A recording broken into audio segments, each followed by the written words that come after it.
Guys, I guess I was gone, so I didn't get some packages. I'm looking for a new camera. Hopefully this thing is still working. But my camera showed up, a UPS guy showed up, but he didn't leave it. He wouldn't leave it, so they left a note. So hopefully tomorrow I get it, and some other stuff has been delayed, I guess, or something. I don't know, whatever. But I am here. I had to run. I pulled the drive shaft out in 797 here. And no, before people ask, this is not Big Blue. This is 797, Big Blue 798. But I had to pull the drive shaft because the carrier bearing here, this mounts up to the frame. That's the carrier bearing with the silver part. That mounts up into the frame, goes from the transmission back to the drive axle, and then you usually have a carrier bearing for the length to hold the axle. And the carrier bearing was shot in this truck. So I dropped the drive shaft and I ran it over to Fleet Pride, and they got a whole deal where they can press a new one on. I can do it myself if I really wanted to mess with it and stuff, but it's like they got the capability. It's like $30 for them to do it. So just dropped it off there, got worked on it, and plus I didn't get much sleep last night. I kind of slept on the side of Highway 66, right on the side of the highway in this rest area. I was right on the other side of this wall, and cars going past me. I don't sleep well on the side of the roads like that. And so I didn't get much sleep. So then I came back and took a nap. And we're going to get working on this truck, finish this stuff out. I guess I got to change out this here. This is a coolant. Can't remember what it's called. I did this on Big Blue too. When I changed the transmission, or when I pulled the transmission on my house. I noticed this thing was really rusted bad and everything, so I told the boss to get a new one, and John actually went and picked it up for me and dropped it off at the farm for me when I was working on that one. And a lot easier to get to it, but this one here I guess is starting to leak. And I started looking at it, and it comes up right down there. It mounts on the inside of the frame rail. And then it comes up like that and then mounts to your coolant lines, and it goes off in branches. This line goes to the front of it, and all the lines branch off. And it's all rusted down there, and you can see the leaf there. Leaf spring there is all wet. That's where coolant's leaking out of there. So I'm going to change that. I'm going to have to drain the coolant out of the truck here. And I'll probably end up just putting all new hoses, replacing all the hoses so it has all new hoses in it. And then this wheel seal is leaking. And you can see this is where the test was, and started pulling a couple impact. I wanted to see what they would do with that. It's pretty crazy, actually. I mean, I watch lots of videos of these guys on YouTube, and they'll take this thing. Oh, it's the greatest one ever. They go out to a junkyard and they go up to some old rusty truck and they take right out the lug nuts and everything. So how powerful that is! 1,400 pounds of nut busting torque. And I went to my orange truck, rap, wouldn't budge one. And then I came out here and the torque thing is not working. I've actually been messing with Tyler over at the Drunk Carpenter, my son-in-law there. I've actually been messing with him because he's all about Milwaukee. And so is the mechanic. The other mechanic works here. He's all Milwaukee. He brings all of his own little impact tools and electric tools and stuff in a little bag. I like good tools, and it's like, I don't want that cheap China crap. That's what he says to me. I've actually shown him on the boxes of these DeWalt stuff. It says right on there, made in USA with outsourced parts. So the parts come from China, whatever, and they assemble them in the United States. And last time he was here, he was bragging about some new Milwaukee ratchet thing he bought. He was showing it to me. Just got it off the tool truck, and he's showing it to me and stuff. And he's like, I don't know why you don't like Milwaukee. They're from Wisconsin. They're made right there in Wisconsin. I've never argued with him about it because I just, whatever. And I grabbed the tool and I looked at the label of it. I just turned around and showed it to him. It says made in China. I've been going back and forth with Tyler, just messing with him. And he's all like, it's made in Wisconsin. I'm like, no, it's not. Then he's all like, oh, the internet says it is. So I did a Google search of it. Our Milwaukee tools made in the United States. Goes in there and talks how it's been, Milwaukee company's been sold so many times, all these different companies, and the last company actually is Hong Kong. And it says that they have a office or whatever, one of their places is in Brookfield, Wisconsin, which is Milwaukee, and I think it's just an office, but they have manufacturing facilities that are in like China, in England, or Europe, or something like that. So I keep going back and forth, just messing with the poor boy. It don't really matter to me. I don't really care. I told him, I says, there you go. I says, stay red. I says, help support communism. But I also had to go get a wheel nut because I'm going to change out the wheel seal here. And you got this big wheel nut that goes on here, so I had to measure this and go get a big wheel nut. It's a 3 3/4 inch. Had to go get that, pick that up, so I can remove that, take the hub off, and get to the wheel seal. So I think first I'm going to throw the drive axle back in. Really nothing I need a video about that. I think you guys have seen me do this a bunch of times. I use rope, and I'll just slide it up underneath there and hang it. You know, I got a strap that I put in the front, and then pull the other side up, attach it in the back, then attach it in the front, attach the rear axle to that axle. You guys have seen me do this before. Well, just to show you guys a leaking wheel seal, what it looks like. When you look up inside the drum from underneath the truck, if you see wetness, this is what you got going on. And you can see how there's all oil in there, and all the oil mixes with all the dirt and crud off the road and everything, and it builds all up and everything on the brakes. See all that junk? So we got to pull this off, clean all this up, and install a new wheel seal.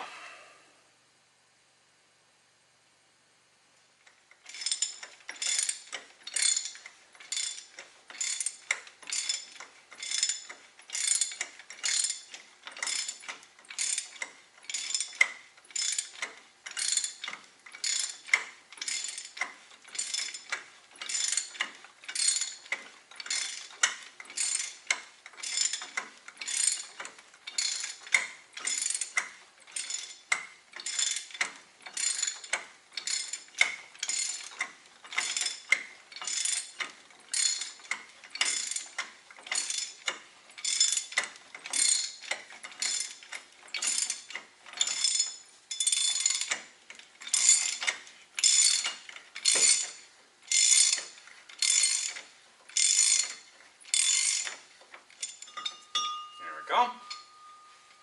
I didn't show it, but there's a locking clip. Once you torque that nut on there, there's a little locking clip that goes into there. Goes into this nut, keeps it from turning. This locks into a little hole on the side of there, and you snap it. It's like a big snap ring kind of thing. I showed that coming off. There we go.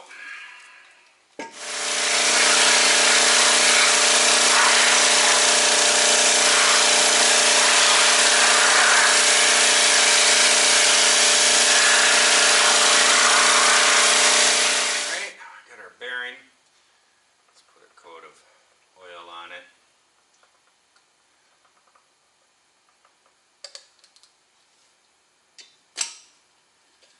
You want to make sure that you don't get the oil on the sides where the seal is going to go.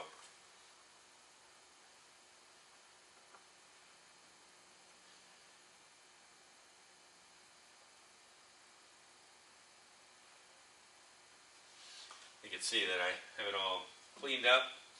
Made a big mess power washing, but now it's clean, right? Alright, we got our bearing dropped in there, and I oiled the bearing all up and everything. And we're going to take our seal, put it on there, and we got this driver.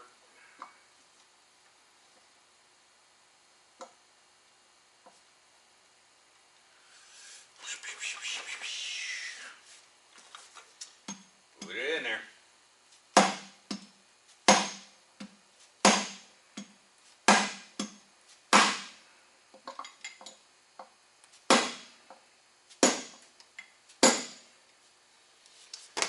Simple as that. You can't really mess it up. You just pay attention. You probably could, but on the seal it says right there, air side on one side of it. So you just put that out to the air. The other side goes in.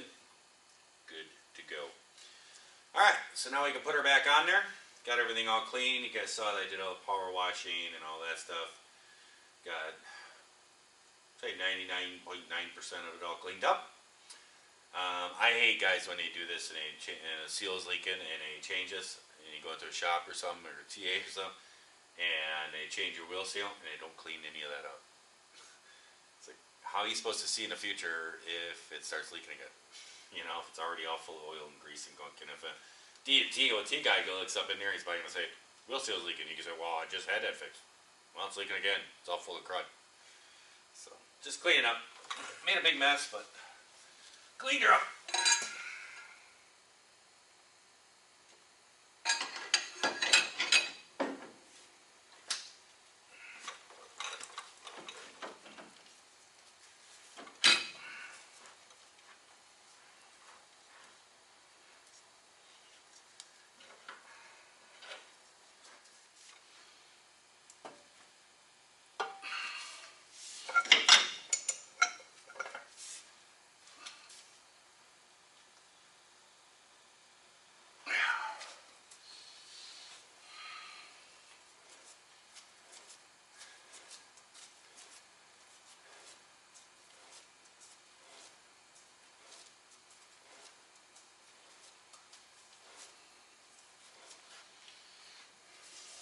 And we're just spinning it and tightening it, and we're just seating everything.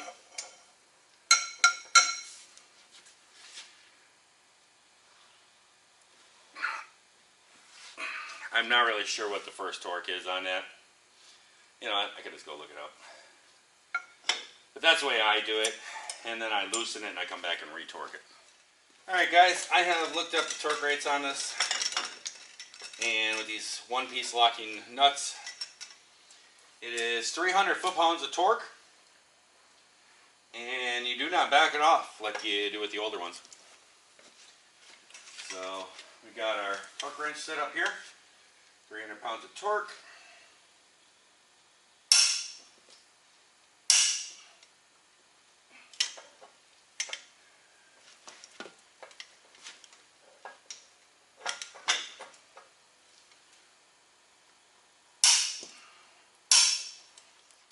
Got a set of pliers here, and it's pretty simple.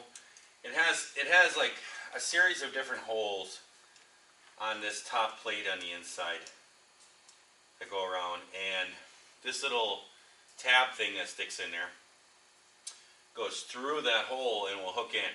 And there's kind of two plates in there, and one of the holes, that hole should be opened up. Some of them are not quite open, and if you can't get one it is, then you just tighten it a little bit more. But this hole is, so then this goes through that hole. Get in, there we go. Goes into the hole, and you can just use a decent sized pair of snapper pliers.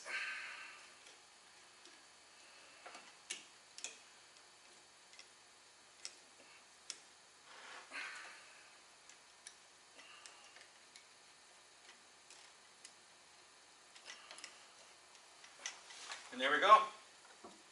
That's all it is. It just sits in a groove just like that. Alright guys, we got her all back together, got our outside nuts all torqued. 150 foot-pounds. And we're going to go ahead and get some oil in this hub.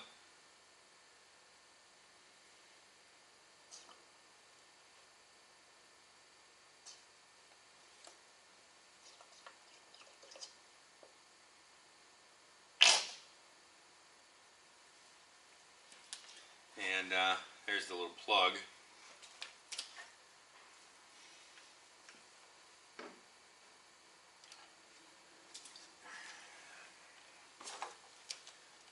What is this? Says it's a quarter. I think it's probably a millimeter. I don't know. This one seems to fit.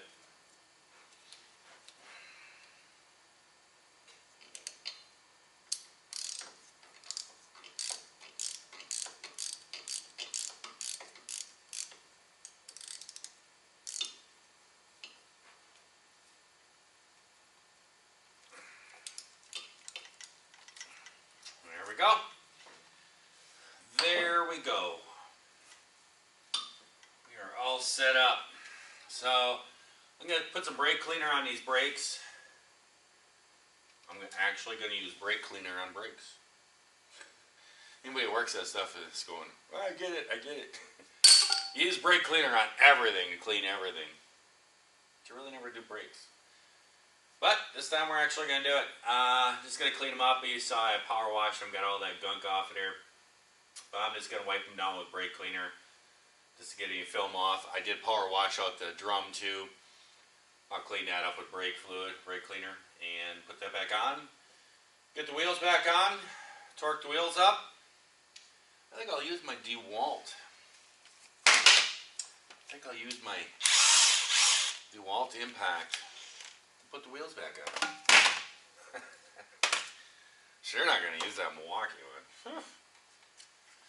Yeah. Well guys, I got this pipe changed out. See, it's laying, the old one laying here. It's all rusted up in here, these joints right in here. That's a booger. There was really nothing I could do about showing you guys stuff that I could barely even see anything. I couldn't even get my hands in there. I actually changed this on Big Blue. I did it at my house. I did it when I had the transmission out and when I was replacing the rear seal on the block. And I replaced all the hose lines that were all connected to that and everything. Those two older ones, those go all the way back to the APU. But you can see it down there. And basically what it is there's two bolts. There's one right there.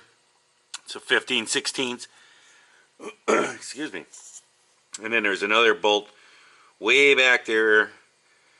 And it's a 15/16 on one side and an 1.1/16 bolt on the other. And it goes through that frame member. And those two bolts, and then there's all tons of hoses. And you got the two hoses here, one that goes from the HVAC unit, the heating unit that goes into the truck. You can see those hoses going up there. One goes from there and then one ties into that hose.